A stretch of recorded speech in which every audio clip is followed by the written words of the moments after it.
It was strange. I had never seen the clip before and had assumed that such a thing could not exist. But it does. See, you might remember Sonic 06 and how there is a rumored true ending that has only been hinted at through the game achievement Night of Kronos or something similar to that name. Unlock the true ending, it says in the description. I can't quite recall the game score points you get on the Xbox 360 for it. Maybe it's 100 points or something big like that. But anyway, it's almost near impossible to obtain. Many have tried and assumed that you need to obtain all S rank in the final story to get it. But you don't. It's well hidden within the disk. You need a really good program on your computer to rip it from the data. At least, I think so. My disk, at least, was like that. It's not much different than the other releases. It simply has a Platinum Family Hits edition box and label, but I always thought the data was the same on the inside as the rest.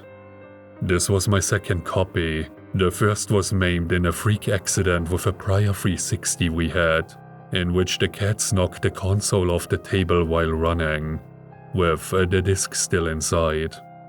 The second copy was picked up at GameStop a few months later, new in box, plastic wrapped, and for $13 plus tax.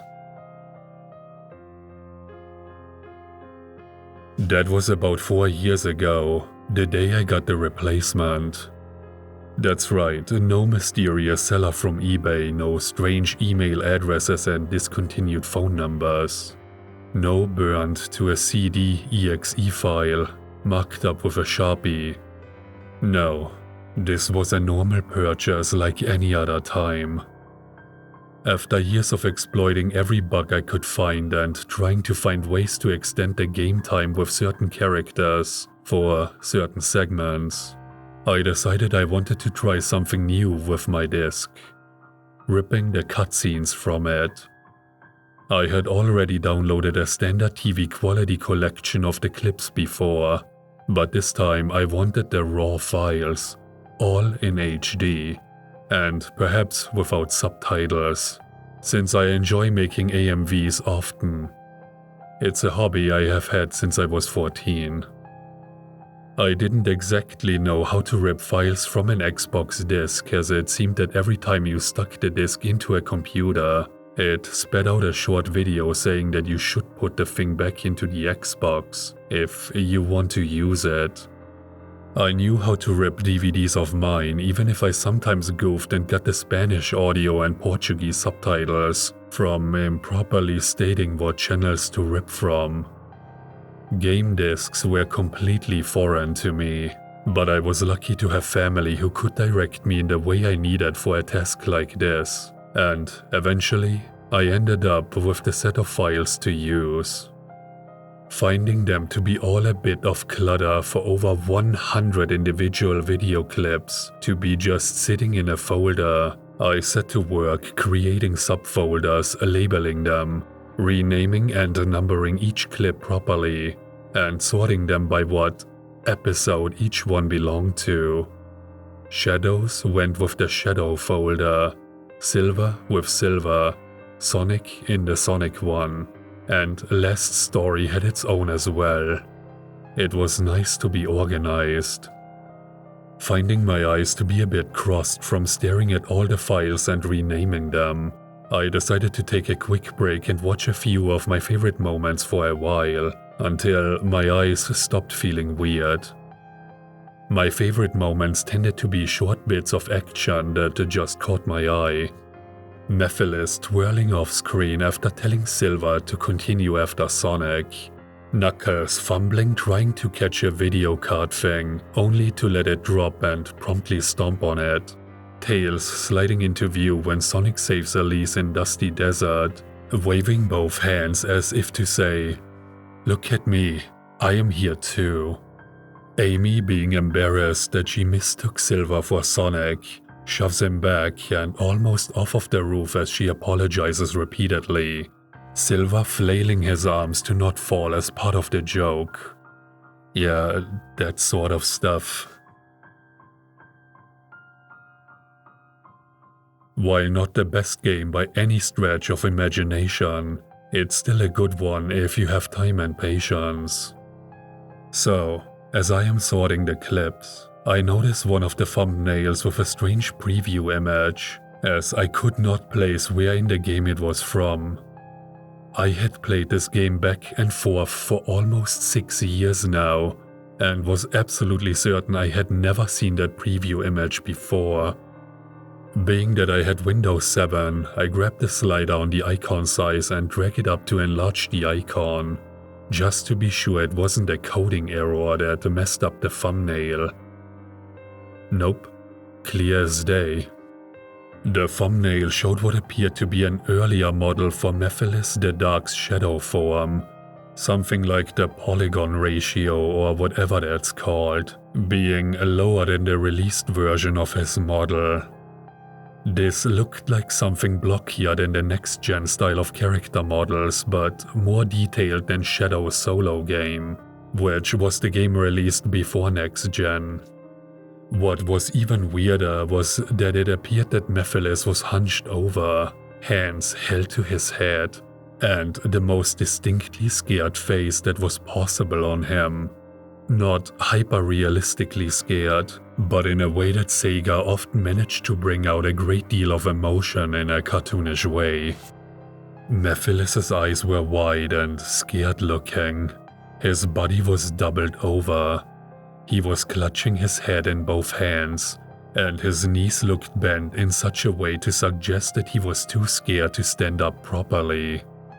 The only background was black, and something below seemed to be just off the edge of the preview image. The file was labeled something like "End Truth" or something similar, with the file format suffix at the end. Honestly, I have a bad memory with names, it's the visuals I remember more. Remembering about the rumored final ending, and having been driven nearly mad at seeing that it was near impossible to get to, I wondered if this was the true ending. Being that I also have a soft spot for Mephiles, finding him to be quite an interesting little nut job, and that I saw that the thumbnail showed him in such a way, it indicated to me that maybe this could answer my question of what happened to him after time was set back. Yes, those of you who haven't played, the plot has time travel. Plenty of it. The normal ending simply moves everything back to the first clip with some differences, as Sonic and Elise meet one more time, with distant memories of the story that never was. It's bittersweet and touching if you like cute endings. This game was also known for having varying levels of rendered completion in each scene, as this game was unfinished before it was put on shelves. Ranging from bare bones with minimal shading and a dead plastic look, to a more realistic texturing, with each hair visible on the fluffiest of surfaces. The slight redness of the eyes with the veins off to the side. The completely rendered clips are stunning, to say the least. But this clip I found was clearly bare bones in rendering, so I got excited, thinking this was a stray clip from production that had been cut during development. It was already confirmed that the original drafts had some different text in them, and it was no secret amongst the fan community that the game disc held all sorts of data inaccessible by normal playing means. Hovering my cursor with my tablet pen over the icon, I pressed down twice to open it up. The clip was about 2.5 minutes long, with a great deal of it seeming like a simple loop over several seconds worth of footage, before it finally moved on. As explained before, the background was nothing but black, as if someone didn't bother to create one, or it was to represent some void or something. The series itself has used white voids and dark simple-colored backdrops before, with characters floating in some kind of limbo to represent a fracture in time or something. It makes more sense if you actually have seen it before. It's not a common feature, but it has been dabbled in a few times in the series run. Mephiles, as explained before, was hunched over, hands gripping his head, face set in a distressed expression, and crouched as if having trouble standing upright. His fingers seem to be curling as if trying to grab the fur that is implied to be on Sonic characters' heads, then straightening before repeating the action. His body was bobbing up and down the way characters did when breathing heavily. He was set in the center of the screen and the camera appeared to pivot and rotate around him, as if the viewer is meant to circle him. The blue thing I mentioned earlier in the preview image turned out to be none other than Sonic himself. His arms were folded as he tended to do when acting cocky, and as the camera rotated he ran back and forth around Mephiles, pausing to either nod or breathe. It's hard to tell sometimes.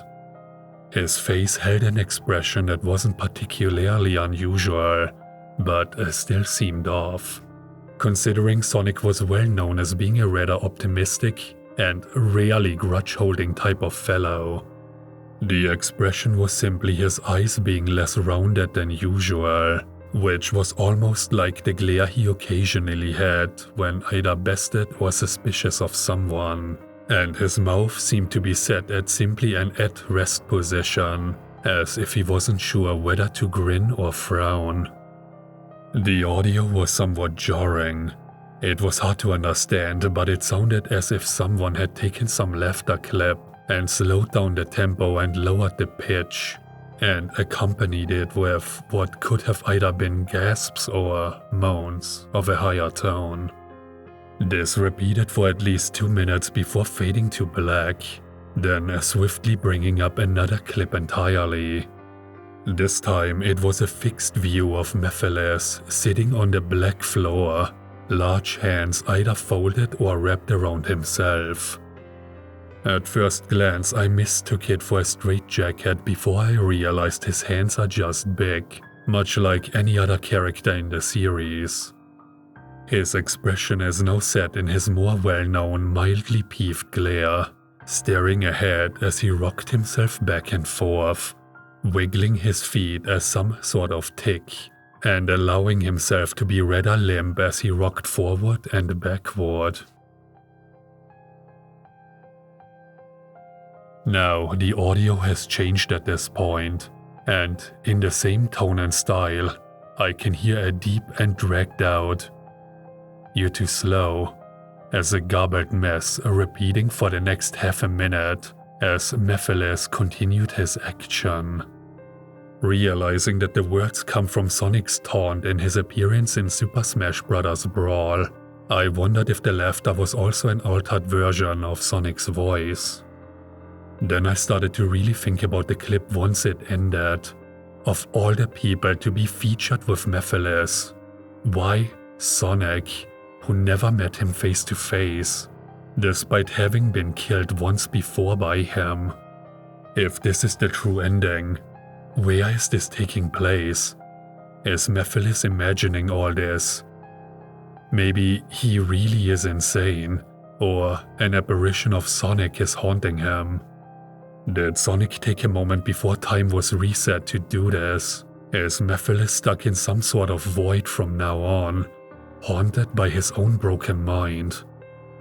So many questions. A lot I can't completely transcribe. Maybe it's because my sister enjoys Silent Hill and has shown me that franchise that I find myself not particularly unnerved by this clip. Yes, I realize it's simply a game, and the characters are nothing more than data and coding to simulate the visuals of a living creature. But all of us have moments where we find ourselves feeling pity, joy, sorrow, fear, and other emotions for those digital creations at one time or another. As part of a headcanon, I have always kinda imagined the one-shot and dead characters in the series as simply retired in an area that they all just chill, regardless of character alignment or game they appeared in. Sometimes I like to think of the characters as actors for the series, and that crossover games and non-canon cameos are merely the cast taking a day off and attending a special event, such as a racing game, the Olympics, or even meeting characters from other franchises, Sonic having appeared in a few official games with Mario now, and even one with Solid Snake and Banjo and Kazooie. Those games further fuel that silly idea just to keep things interesting. With that being said, I often have the mental image of Mephiles, either hanging around the old retired characters from the earlier days, or as the guy who waits after each workday for the active cast to just hang around for a while, in contrast to his actual sour and manipulative game demeanor. Seeing this clip really jot that out of my mind. I now can only imagine him being trapped in a dark place, constantly laughed at, being tormented as he scratches at his ears futilely to block it out, and sometimes even just sitting there, rocking himself for no real apparent reason. I should have just downloaded the clips from some torrent or something.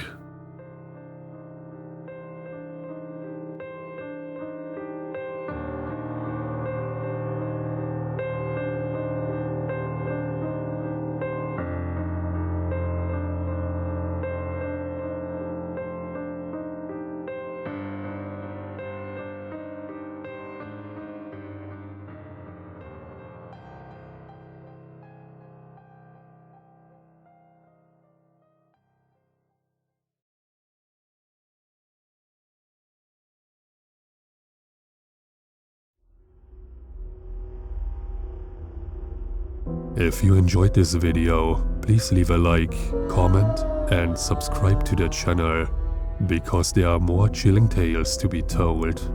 Also check out my other social media profiles. The links for those are down in the description. Thanks for listening.